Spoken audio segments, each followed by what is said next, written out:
Rimka annonce que l'album Prince de la Ville du 113 sera bientôt accessible en streaming. Mais la question c'est pourquoi ça a pris autant de temps? Si le streaming est censé nous donner accès à toute la musique du monde, pourquoi certains de nos albums préférés ou titres cultes sont introuvables sur Spotify, Apple Music ou encore Deezer? Les Princes de la Ville du 113, c'est un des albums cultes du rap français qui est sorti en 1999. Pourtant, il n'est plus dispo sur les plateformes depuis 2009 et c'est loin d'être un cas isolé. L'une des premières raisons qui explique que certains albums ne soient pas sur les plateformes est liée aux problèmes juridiques et aux faillites des labels. Beaucoup d'albums, surtout ceux des années 90 et 2000, ont été produits avant l'ère du streaming avec des contrats qui n'incluaient pas la diffusion en ligne des morceaux. Si on prend le cas des Princes de la Ville, l'album était le fruit d'une coproduction entre deux labels, Alariana et Double H, qui ont tous les deux fait faillite.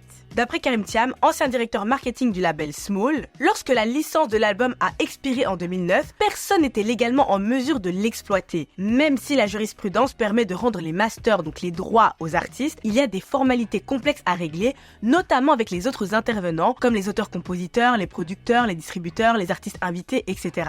Et c'est entre autres ce qui explique que cet album soit resté absent des plateformes pendant plus de 10 ans. Finalement, ça illustre bien une difficulté courante avec des œuvres de l'époque pré-streaming. Les structures derrière n'ont parfois tout simplement pas survécu à la crise du disque des années 2000, quand la chute des ventes physiques et l'explosion du piratage ont entraîné la faillite de nombreux labels. Mais en plus des problèmes de faillite des labels, Rimka a expliqué que dans l'album, ils avaient utilisé des extraits non déclarés de morceaux célèbres dans certaines compositions, notamment de Marvin Gaye et de Curtis Mayfield.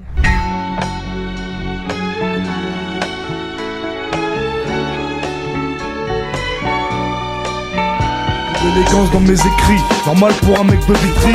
Sur ma feuille, le ghetto, je retranscris. À l'époque, les éditeurs auraient dû négocier les droits d'utilisation de ces extraits et reverser des royalties, ce qui n'a pas été fait et ce qui a contribué à la suspension de l'album sur les plateformes. D'ailleurs, si tu as vu le super documentaire sur DJ Mehdi, t'as sûrement dû entendre parler de l'histoire de Tonton du Bled. Ok les gars, votre musique a tourné dans le monde entier, vous avez vendu tant...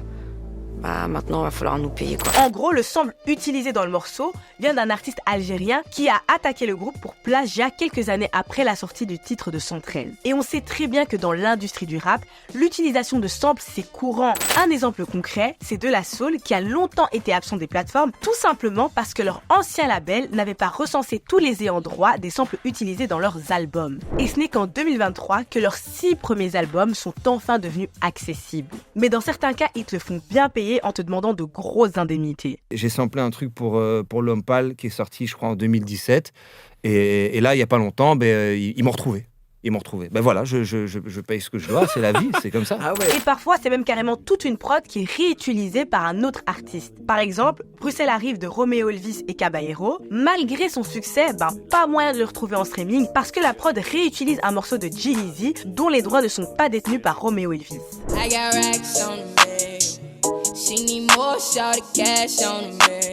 À l'époque où Les Princes de la Ville a été composé, le modèle économique et juridique autour des samples était souvent négligé, surtout dans les productions indépendantes ou en début de carrière. Les éditeurs qui étaient censés protéger les artistes et assurer le respect des droits d'auteur n'ont pas toujours effectué les démarches nécessaires. Et avec la montée en puissance du streaming, ces manquements commencent à se voir parce que maintenant, si tous les aspects juridiques et financiers liés aux samples ne sont pas en ordre, les Spotify, Deezer et consorts, tu oublies. Après, il faut savoir que tu as certaines absences qui sont des choix purement stratégiques. Il y a certains artistes comme Jay-Z qui ont retiré leurs albums des plateformes pour négocier de meilleures conditions ou promouvoir leurs propres services comme Tidal. Et puis parfois, c'est aussi un choix purement artistique, comme Népal avec son album 444 nuits, qu'il a décidé de rendre disponible gratuitement sur son site au lieu de le monétiser sur les plateformes de streaming. Puis aussi des artistes ou des chanteurs comme Prince et Tool qui ont longtemps refusé le streaming parce qu'ils trouvaient que ça dévalorisait leur travail ou parce qu'ils préféraient vendre des albums physiques ou numériques pour des revenus